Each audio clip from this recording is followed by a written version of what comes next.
In today's lecture, we're gonna talk about some changes that matter goes through, जैसे melting, boiling and freezing, इस type के stuff. तो क्योंकि जैसे तीन हमारी स्टेट्स हैं, सॉलिड्स हैं, लिक्विड्स हैं, गैसेस हैं। तो सॉलिड लिक्विड में जाती है, लिक्विड गैस में जाती है। एज वी कैन सी, जब हम लोग आइस को निकालते हैं from the upper section of our refrigerator, तो वो मेल्ट होना स्टार्ट हो जाती है, वो सॉलिड होती है, फिर वो लिक्विड में टर्न होना शुरू हो जाती है। तो what is that process called, इसके बारे में हम लोग बात करेंगे। तो the first process that we will start with is melting. Melting क्या होती है? मेल्टिंग का रीज़न क्या होता है? मेल्टिंग का मतलब होता है कि सॉलिड से लिक्विड में कन्वर्ट हो जाए। Solid to liquid conversion is called melting. और ये होती क्यों है? जैसे हमारे पास लेट्स से एक आइस है, let me draw it.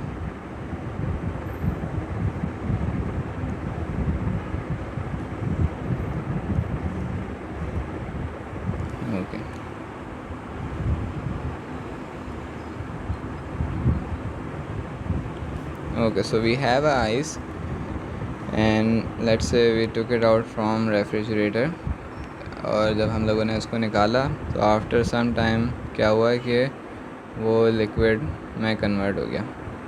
So why this happens, क्यों ऐसा क्यों हुआ? तो बेसिकली होता ये है कि जब आइस को हम लोग निकालते हैं फ्रॉम रेफ्रिजरेटर, तो जो क्योंकि आइस एक कोल्ड एनवायरनमेंट में होती है, पहले लेट से टेम्परेचर होता है inside the upper section of refrigerator -10 degree. जब हम लोग बाहर निकालते हैं, वी ऑल नो कि रूम टेम्परेचर होता है अराउंड 28, 30, 32 तकरीबन ऐसा होता है।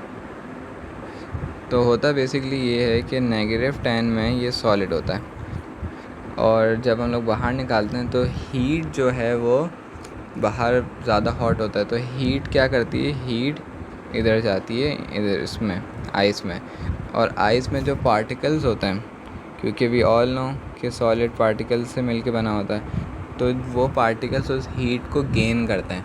And once they gain this energy, क्योंकि heat basically heat is a form of energy, once they gain this energy they start to vibrate रिगोरसली।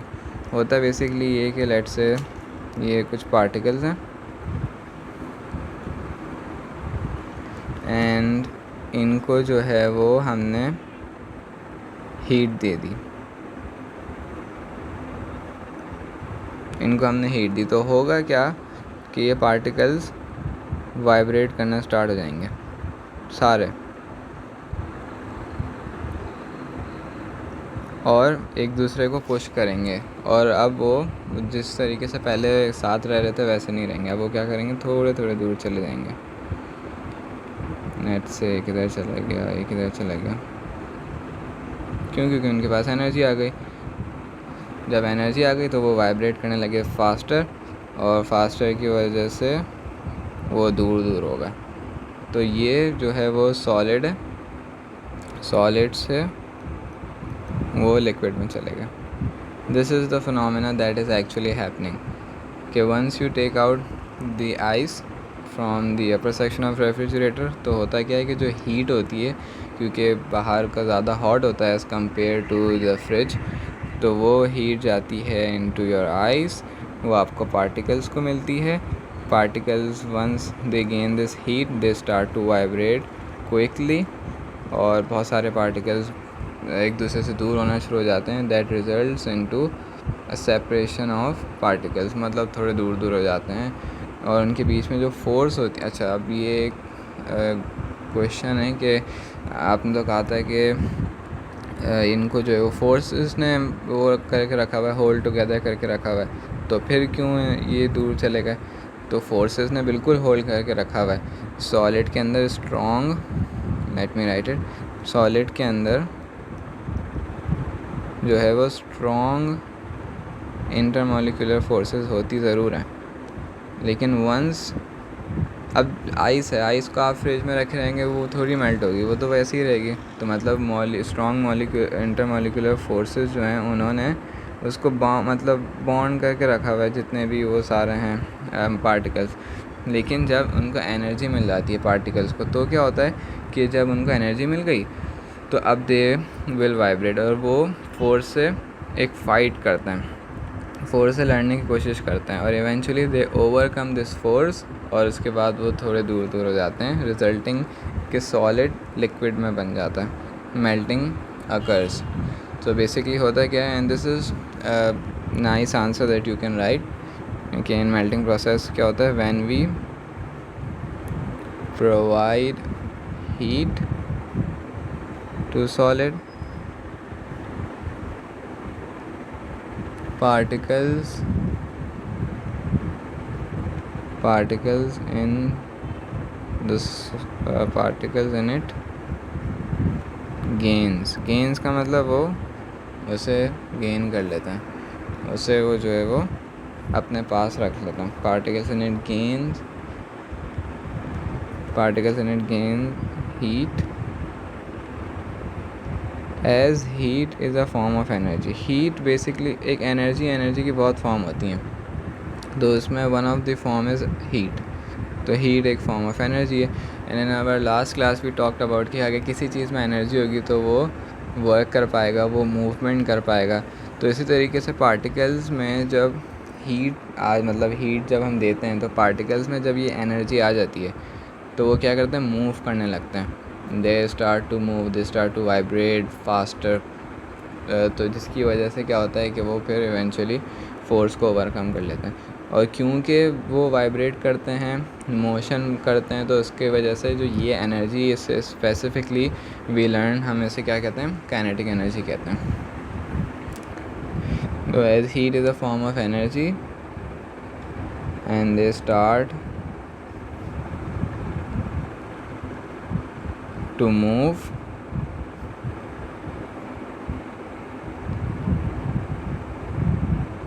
due to which, as heat is a form of energy and it starts to move because of which they start to move this motion. अब क्योंकि motion हो रहा है, movement हो रही है, तो this motion energy is called kinetic energy. तो इन अदर वर्ड्स हम लोग ये कह सकते हैं कि पार्टिकल्स ने, हीट कहने के बजाय वी कैन से कि पार्टिकल्स ने काइनेटिक एनर्जी गेन कर ली, जिसकी वजह से उन्होंने जो है वो वाइब्रेट करने लगे faster. Due to this they vibrate faster and faster,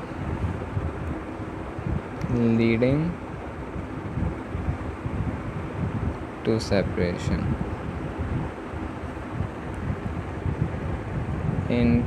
एक और इम्पॉर्टेंट चीज़ इसमें ये कि इंटरमॉलिक्यूलर फोर्सेस जो हैं वो आर ओवरकम्ड मतलब उनको ब्रेक कर दिया, उनसे ज़्यादा जो है वो फोर्सेस जो है वो उन्होंने, पार्टिकल्स के पास एनर्जी आ गई जिसकी वजह से वो ब्रेक करके लिक्विड में बन गए। So solid turns into liquid.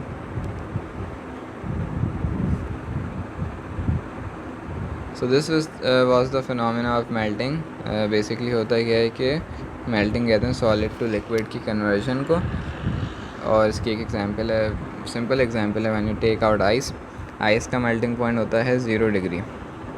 Ice का जो melting point होता है वो होता है 0 डिग्री। मेल्टिंग पॉइंट उस पॉइंट को कहते हैं जब ये सॉलिड से लिक्विड में कन्वर्ट होना स्टार्ट हो जाता है,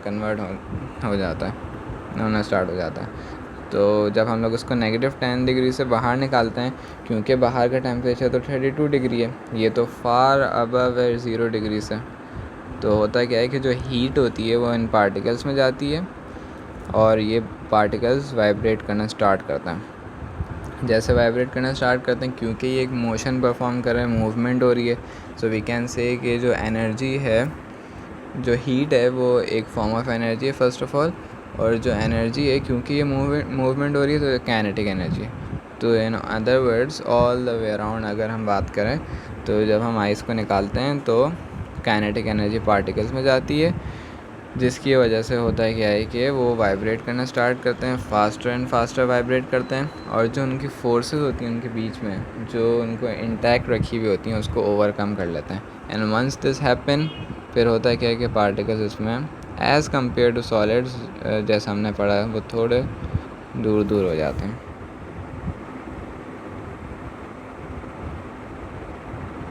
सॉलिड की तरह फिर उस तरीके से नहीं रहते हैं। So this is the process of melting. Now the second process is boiling. What happens is boiling. Boiling में भी बिल्कुल यही सेम चीज़ है।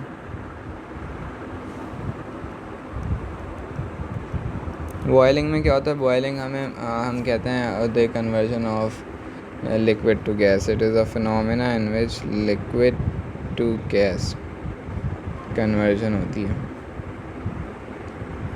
इसमें भी सेम वही चीज़ है कि हम लोग जो है वो boiling, let's say you have a water जो है वो, let's say water you have a water at, let's say at room temperature 28 और लेट्स से 30 डिग्री पे आपके पास वाटर है।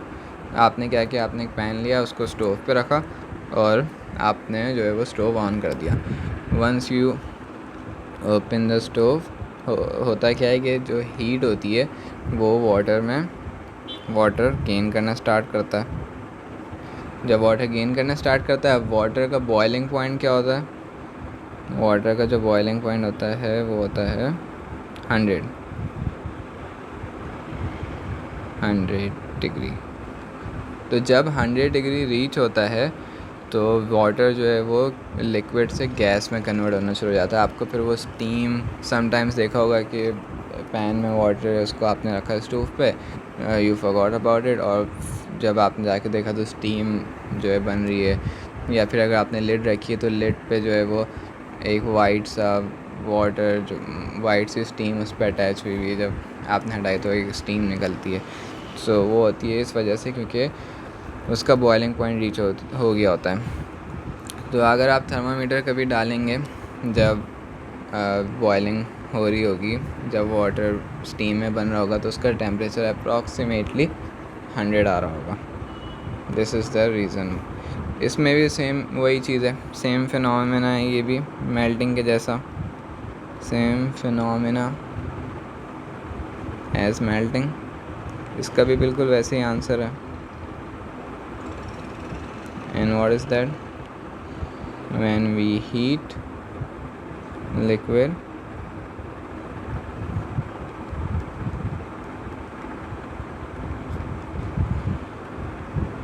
particles gain heat, as heat is a form of energy,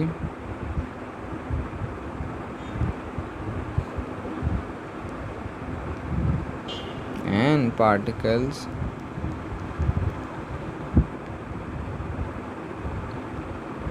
start to move. This energy, this motion energy,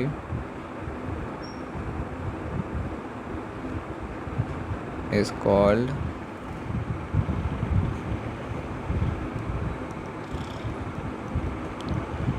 kinetic energy. So we can say they gain kinetic energy.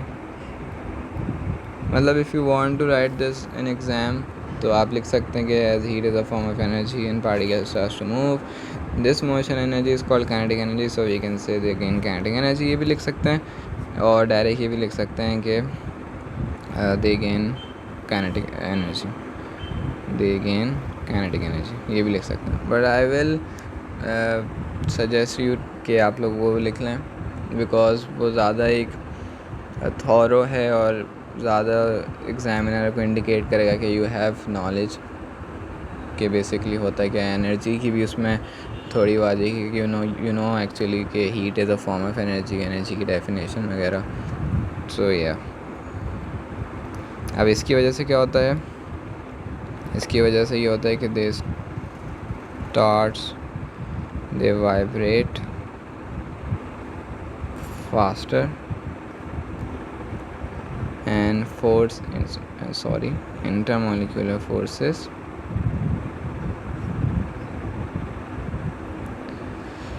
in solids, in liquids। अब जो liquid में intermolecular forces हैं जिन्होंने particles को intact रखा हुआ है वो ओवरकम हो जाती हैं, or overcomed. So liquid becomes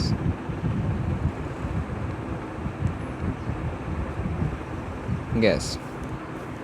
Same phenomena, you have a liquid and it will turn into gas once you heat it। क्योंकि आप हीट करते हैं तो होता क्या है, basically particles, heat is a form of energy, तो पार्टिकल्स को एनर्जी मिलती है, वो वाइब्रेट करना स्टार्ट होते हैं, और वाइब्रेट करने पर वो क्या होता है, वो ओवरकम करते हैं जो फोर्सेस ने जिनको इंटैक्ट रखा हुआ है उनको, and they eventually become gas. So this is a diagram you can make.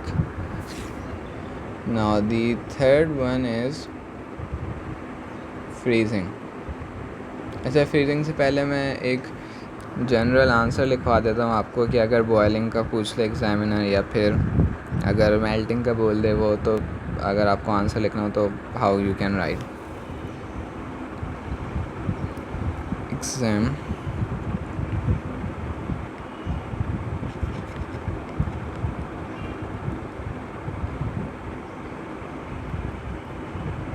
Let's say कैसे लिखेंगे,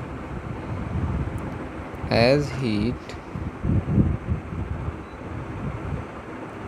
is supplied to, अच्छा यहाँ पे मैं ब्लैंक छोड़ रहा हूँ,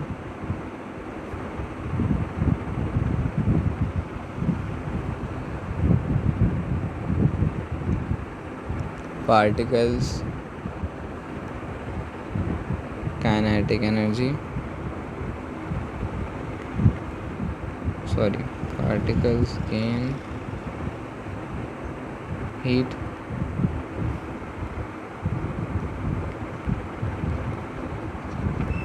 is a form of energy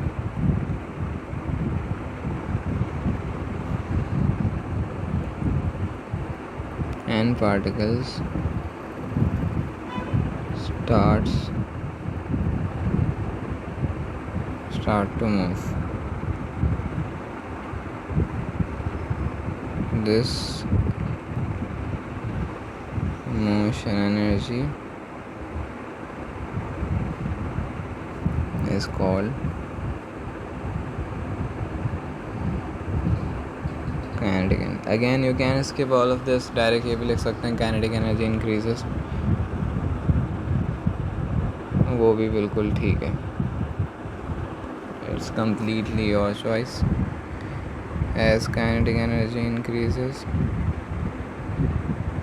I am writing ताकि आप लोग थोड़ा और अच्छे से मतलब अंडरस्टैंड करें कि बेसिकली हीट को एनर्जी क्या होती है, मतलब इन डिफरेंस क्या है, what is actually happening.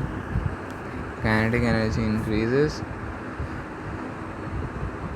Due to which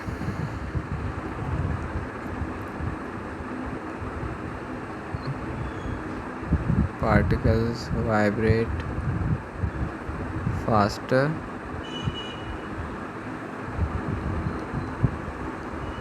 overcoming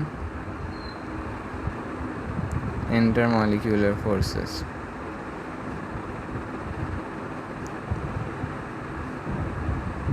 This results in again a blank. Now इसमें क्या है, इसमें बस फर्स्ट ब्लैंक में क्या आएगा, फर्स्ट ब्लैंक में as heat is supply to either you are talking about melting, अगर मेल्टिंग है तो यहाँ पे सॉलिड आ जाएगा, और अगर बॉइलिंग है तो यहाँ पे लिक्विड आ जाएगा, सिंपल। और बाकी पूरा आंसर सेम रहेगा। और फिर क्या है, दिस रिजल्ट्स इन, इधर आप यहाँ पे लिखेंगे मेल्टिंग है, अगर मेल्टिंग हो रही है तो मेल्टिंग लिखेंगे, अगर बॉइलिंग हो रही है तो you will write boiling, simple. क्योंकि दोनों सेम ही फिनोमेना है, so you not have to worry कि दोनों का आंसर अलग अलग होगा।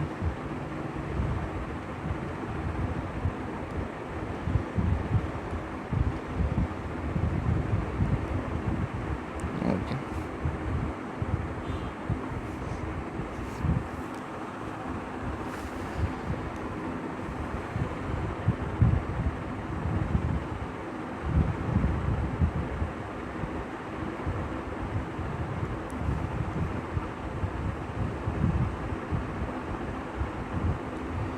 now the third thing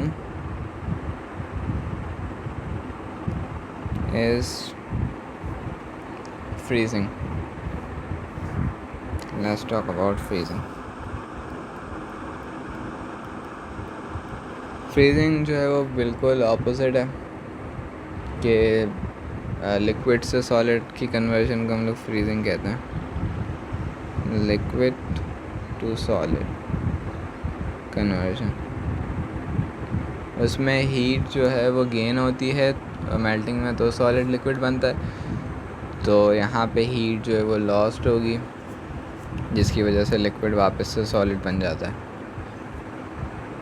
जब हीट लॉस होती है तो जो पार्टिकल्स होते हैं उनकी काइनेटिक एनर्जी कम होती है, जब काइनेटिक एनर्जी कम होती है तो उनकी जो मूवमेंट है वो भी कम हो जाती है, जब वो कम होती है तो फिर वो वाइब्रेट जब फास्ट नहीं कर रहे होते तो फिर वो एक जगह पे सेटल हो जाते हैं, और जो फोर्सेस होती हैं वो फिर उनको इंटैक्ट रखती हैं, जिसकी वजह से वो लिक्विड से सॉलिड में कन्वर्ट हो जाते हैं। तो इसका आंसर क्या होगा, व्हेन लिक्विड, और इसका फिनोमेना क्या है, when liquid freezes particles loses heat and comes together. जब फ्रीज करते हैं हम लोग, रेफ्रिजरेटर में रखते हैं, तो उनकी जो हीट होती है वो लॉस्ट हो जाती है, पार्टिकल मतलब जो भी लिक्विड है, और वो एक साथ आ जाते हैं, एक प्लेस पे आ जाते हैं, जैसे वाइब्रेटिंग है बहुत सारे। अब आपने इनकी एनर्जी निकाल ली, इनमें से जो हीट थी वो अब चली गई। वंस दिस हैपन्स तो होगा क्या कि ये अब स्लो डाउन हो जाएंगे, करीब करीब आ जाएंगे, और जब ये करीब करीब आते हैं so this is the structure of solid, कि वो सॉलिड में बन, और वाइब्रेट भी बहुत हल्के हल्के करेंगे।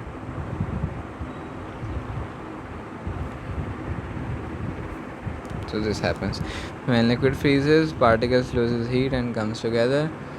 Kinetic energy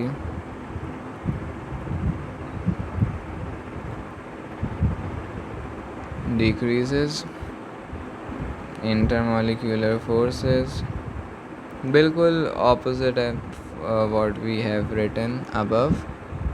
Intermolecular forces increases, या आप ये भी कह सकते हैं कि बिल्ड्स अप, बनना शुरू हो जाती हैं। Liquid turns to solid, simple as that. Now the fourth one is condensation. What is condensation? Condensation is a process जिसमें जो गैस होती है वो लिक्विड बन जाती है। समटाइम्स आपने देखा होगा कि if you put a pan on a stove, switched on the pan, the stove, तो क्या होगा कि आपका वाटर बॉयल होना शुरू हो जाएगा और जब आपने उसके और अगर आपने उसके ऊपर लिड रखी हुई है, सो समटाइम्स ऐसा होगा कि जब वो बॉयल होगा और आपने लिड हटाई होगी, तो वो लिड हटाने पर समटाइम्स ऐसा होता है कि वो जो लिड होती है उसमें वाटर होता है, वाटर उसमें लगा हुआ होता है। वो होता बेसिकली ये कि जब पहले इसमें आपने वाटर रखा, उसको आपने बॉइलिंग पॉइंट तक जब हीट पहुंच गई, जब बॉइलिंग पॉइंट उसका रीच हो गया, तो वो लिक्विड से गैस बनना शुरू हो गया। अब इनसाइड द पैन आपका जो टेम्परेचर है वो 100 है अप्रॉक्सीमेटली। जब वो 100 है, जैसे ही आपने लिड हटाई, लिड हटाने से क्या होता है कि बाहर का टेम्परेचर इज़ 32। तो वो बेसिकली जब वो हीट लॉस्ट होती है, जब वो स्टीम, कुछ तो होती है जो स्टीम निकल जाती है, कुछ होती है जो वो लिड पे लगी हुई होती है, वो टेम्परेचर अपना डिक्रीज़ कर देता है। जब टेम्परेचर डिक्रीज़ होता है, जिसकी वजह से काइनेटिक एनर्जी डिक्रीज़ होती है। जब काइनेटिक एनर्जी डिक्रीज़ होती है तो वो पार्टिकल्स मूव करना बहुत लाइटली स्लो हो जाते हैं, जैसे फ्रीजिंग में होता है। तो वो गैस से लिक्विड में बनना शुरू हो जाते हैं और फिर इसी वजह से वो लिड पे जो है वो लिक्विड वाटर टाइप का जो वाटर होता है वो लगा हुआ होता है। तो this is same as freezing. When gas condense होना, एक जगह पे आ जाना, गैस से लिक्विड में कन्वर्ट हो जाना, lose heat and comes together,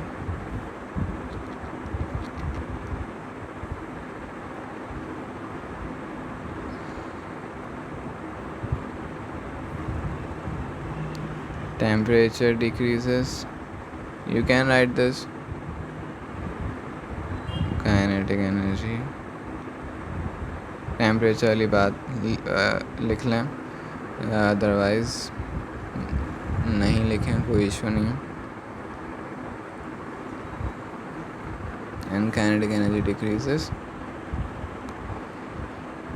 intermolecular forces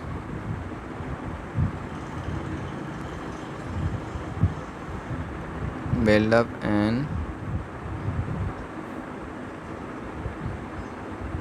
up या फिर increases,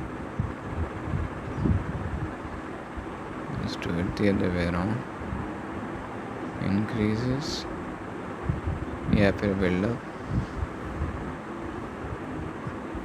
gas turns into liquid। तो इसका भी we can make an exam type answer.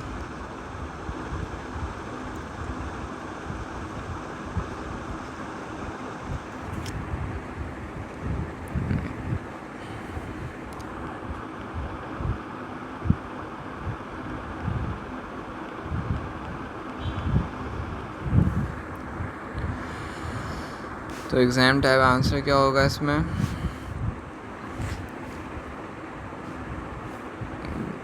होगा एज यहाँ पे blank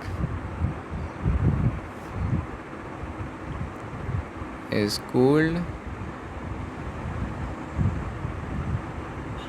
particles loses heat, comes closer, and their movement is slowed.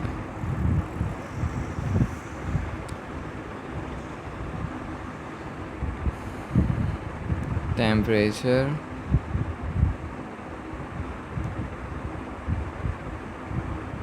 decreases and kinetic energy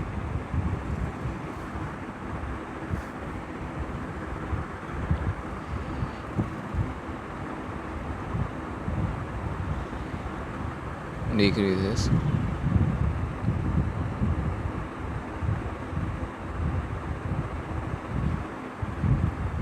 Intermolecular forces increases or build up, hence what ever the conversion is वो आप यहाँ पे लिख लेंगे।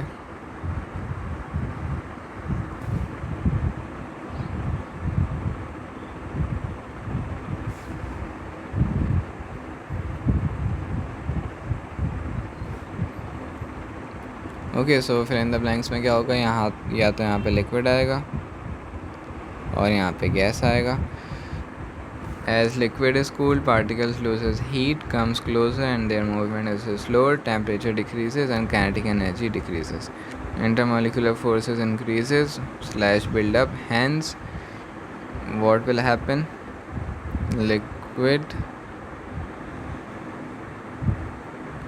या फिर गैस turns into solid या फिर liquid।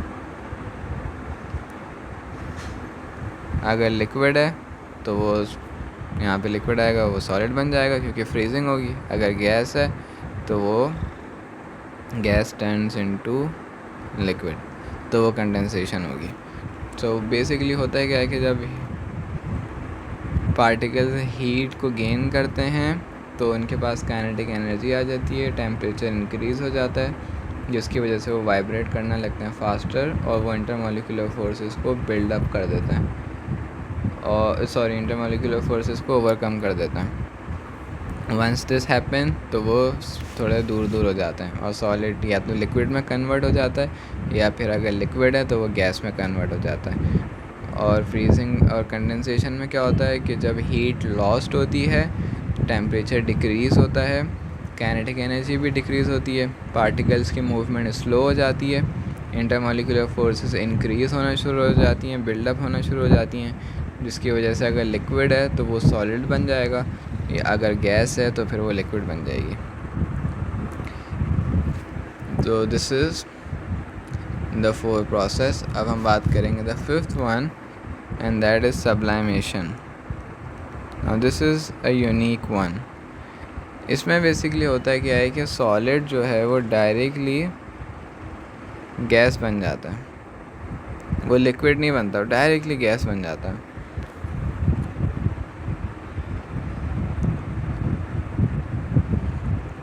तो बेसिकली इसमें होता भी वही है, सेम वही चीज़ होती है कि सॉलिड होता है, उसके अंदर जो पार्टिकल्स होते हैं वो फिक्स पोजीशन में होते हैं। जब हीट गेन होती है तो टेम्परेचर गेन होता है, काइनेटिक एनर्जी गेन होती है, जिसकी वजह से वो वाइब्रेट करने लगते हैं विगरसली, इंटरमॉलिक्यूलर फोर्सेस को ओवरकम करते हैं और वो डायरेक्ट गैस में कन्वर्ट हो जाते हैं। सो वी कैन राइट के particles in solid vibrate about fix position. First lecture में हमने देखा था कि जो पार्टिकल्स होते हैं सॉलिड में वो फिक्स पोजीशन पे वाइब्रेट कर रहे होते हैं। जैसे अगर ये पार्टिकल्स हैं तो ये about their mean position left to right बस वाइब्रेट कर रहे होंगे, कंटिन्यूसली थोड़ी सी वाइब्रेशन होगी। सेम वही आंसर है इसका भी मेल्टिंग जैसा। When solid is heated, because the phenomena is same, the particles gain. Let's talk about temperature first. Temperature increases, so kinetic energy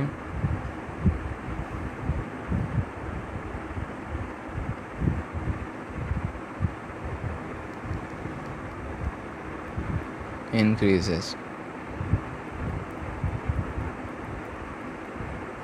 Particles start to vibrate more vigorously, overcoming जो भी intermolecular forces थी,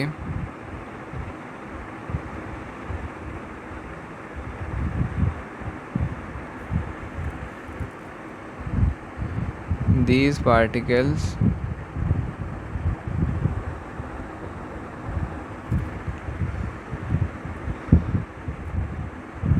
escape directly into the gas phase। मतलब ये होता है कि directly gas phase में चले जाएंगे, डायरेक्टली गैस बन जाएगा सॉलिड से without converting into liquid. Directly they escape हो जाएंगे into gas. Now there is one more thing. यहाँ तक आई होप ये चीज़ आपको you understood all of this. Now there is one more thing, evaporation, जो we all are familiar with, कि जब भी कहीं वाटर स्पिल हुआ होता है आउटसाइड या इन होम, तो बेसिकली होता है क्या है कि आफ्टर सम टाइम वो वाटर वहाँ पे नहीं होता, वो वाटर एवेपोरेट हो चुका होता है।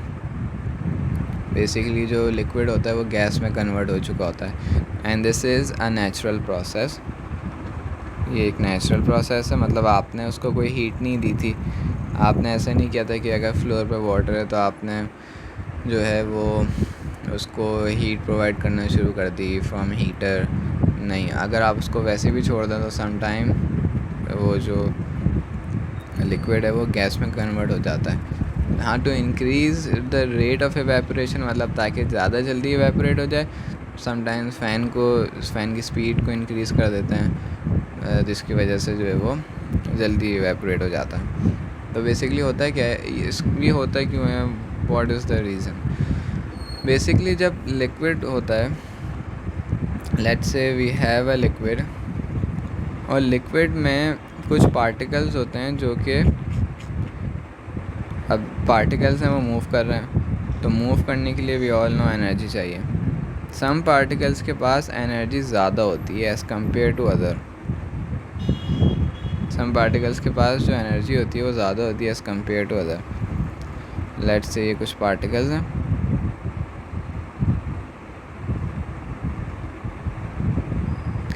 अब जिन पे मैं ये बना रहा हूँ इस टाइप का, लेट्स से इस टाइप का, उनके पास एनर्जी ज़्यादा है क्योंकि सराउंडिंग से हीट गेन कर रहे हैं, तो कुछ के पास एनर्जी ज़्यादा होती है। तो जिनके पास एनर्जी ज़्यादा होती है तो होता है क्या है कि ये पार्टिकल्स जो फोर्सेस हैं जिनकी वजह से ये इंटैक्ट हैं उसको ओवरकम करते हैं और इवेंचुअली एस्केप कर जाते हैं और गैस में कन्वर्ट हो जाता है, गैस में कन्वर्ट हो जाता है। और जिनके पास नहीं होती एनर्जी तो वो ओवरकम भी नहीं कर पाते फोर्सेस को, और जब वो फोर्सेस को ओवरकम नहीं कर पाते तो फिर वो गैस में कन्वर्ट भी नहीं होते, वो लिक्विड के लिक्विड ही रहते हैं। तो this is the phenomena in evaporation के जो कुछ पार्टिकल्स होते हैं सरफेस ऑफ लिक्विड, उनके पास हायर होती है काइनेटिक एनर्जी, जिसकी वजह से ये पार्टिकल्स फोर्सेस को ओवरकम करते हैं और वो गैस बन जाते हैं। So what happens is some particles at the surface of liquid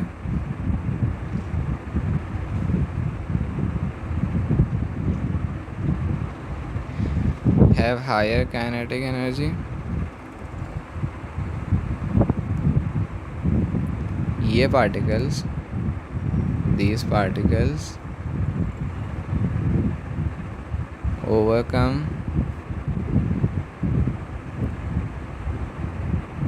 the attractive force, क्योंकि बेसिकली मेन रीज़न फोर्स होती है। अगर फोर्स को आपने ओवरकम कर दिया तो ओके, तो फिर स्टेट कन्वर्जन हो जाती है। अगर फोर्स को ओवरकम नहीं कर पाए तो फिर नहीं होती। तो फोर्स को ओवरकम करने के लिए what we need is energy. जिस तरीके से अगर कोई स्मॉल बॉय है और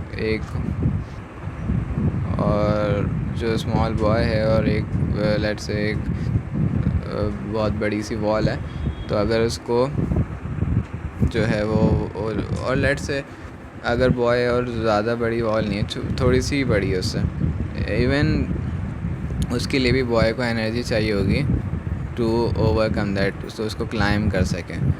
अगर एनर्जी नहीं होगी तो ही कैन नॉट क्लाइम। अगर क्लाइम नहीं कर पाएगा तो फिर वो एक जगह से दूसरी जगह नहीं जा पाएगा। बट अगर उसमें एनर्जी होगी तो ही कैन क्लाइम, और फिर let's say from one place से फिर वो दूसरी प्लेस जा सकता है। सो सेम चीज़ ही होती है, पार्टिकल्स को फोर्सेस ने हेल्ड करके रखा हुआ होता है। अगर पार्टिकल्स के पास एनर्जी दे कैन एस्केप, और अगर लिक्विड है तो गैस बन जाएगा, सॉलिड है तो लिक्विड बन जाएगा। समटाइम्स इतनी एनर्जी होती है कि सॉलिड से डायरेक्टली गैस बन जाता है। पार्टिकल्स जो भी पार्टिकल्स डायरेक्टली गैस में चले जाते हैं। तो बेसिकली होता ही है। नाउ इवेपोरेशन और बॉइलिंग दोनों में लिक्विड से गैस में कन्वर्जन हो रही हैं। सो डिफरेंस क्या है इनमें? Basically what are the difference? क्योंकि दोनों में ही लिक्विड से गैस में कन्वर्जन्स हो रही होती हैं, so what is the difference between them actually? We need to understand this.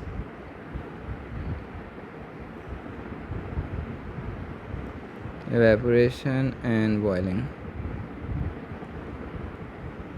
The first difference is कि जो evaporation है it is a slow process। मतलब बॉयलिंग में क्या होता है, क्योंकि हीट कंटिन्यूसली दे रहे होते हैं आप लोग, हम लोग दे रहे होते हैं फ्रॉम स्टोव और फ्रॉम अनदर सोर्स। जब भी दे रहे होते हैं तो कंटिन्यूस होती है, तो बॉयलिंग जल्दी होती है। Boiling is a rapid process, और जो एवेपोरेशन है वो थोड़ा टाइम लगता है उसमें। Now the second thing is कि evaporation occurs at surface.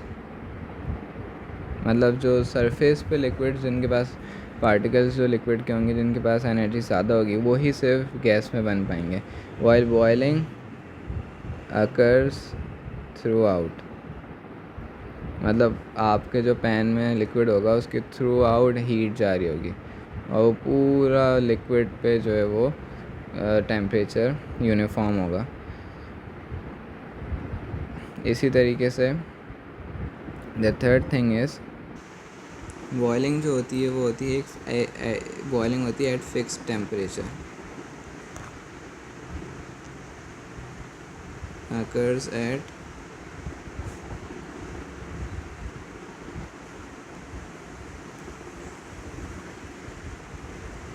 Fix temperature, while जो इवेपोरेशन होती है वो occurs at एनी टेम्परेचर।